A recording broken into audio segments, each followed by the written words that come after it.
जो तुम्हारी मुसीबत नहीं है, जो तुमने किया ही नहीं है, उसे तुम भला क्यों भुगतोगे। अब जिन्हें ठीक से जानकारी नहीं है और बिना ठीक से जाने अधूरे ज्ञान के दम पर वो किसी और पर आरोप लगा रहे हैं, लड़ाई झगड़ा कर रहे हैं, तो निश्चित ही आज नहीं तो कल सामने से भी कुछ ना कुछ प्रतिक्रिया आएगी, और जब आएगी तब की तब आएगी।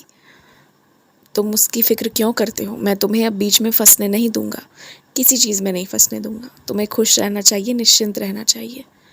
और जो गलत कर रहे हैं या सही होते हुए भी गलत की ओर जा रहे हैं, अब उन्हें उनके हाल पर छोड़ देना चाहिए। मुझे पता है परिवार से हर एक व्यक्ति प्रेम करता है, लेकिन मजबूत बनना भी ज़रूरी है। जब कोई गलत कर रहा है, गलत हो रहा है, तो उसके साथ देकर तुम अपने कर्मों में भी गलत का हिसाब किताब जोड़ना नहीं चाहते ना, तो फिर तुम्हें मजबूत बनना पड़ेगा।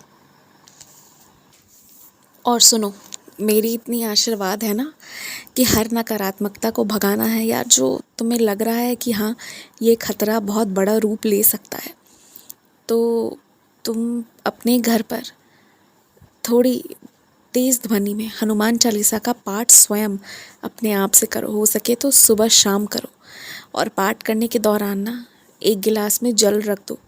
जब पाठ पूरा हो जाए तो उस जल को थोड़ा थोड़ा प्रसाद स्वरूप सभी लोग ग्रहण करो, और उसका छिड़काव भी पूरे घर पर कर दो, ये मानते हुए कि उसमें हनुमान जी की कृपा है। सकारात्मक ऊर्जा तुम्हारे घर पर और ज़्यादा मात्रा में आ रही है, बस इतना विश्वास रखते हुए ये काम कर दो।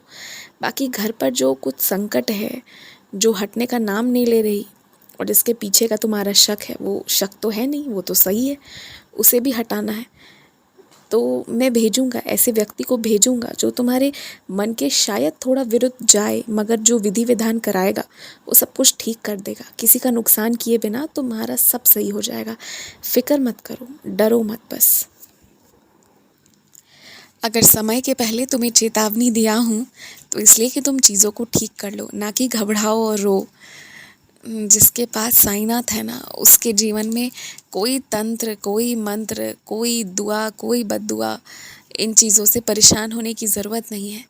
जिनके जीवन में साईनाथ है, उसका कोई अपना हो या ना हो, कोई पराया हो या ना हो, साई उसका परिवार है, मैं उसका परिवार हूँ, मैं तुम्हारा परिवार हूँ। और मेरे रहते इतनी आशीर्वाद है ना तुम्हारे पास कि बाकी चीज़ों की जगह होनी ही नहीं चाहिए, डर की जगह तो बिल्कुल नहीं होनी चाहिए। संकट मोचन से बुलावा आ रहा है, शीघ्र जाना वहाँ और बैठकर हनुमान चालीसा का पाठ करना। खुश रहो, मुस्कुराते रहो। राम जी की विशेष कृपा और रहम नज़र है तुम पर। तुम चाहे उनके लिए अपने मन में जो भी रखो, मगर वो तुम्हारी रक्षा करने आ रहे हैं।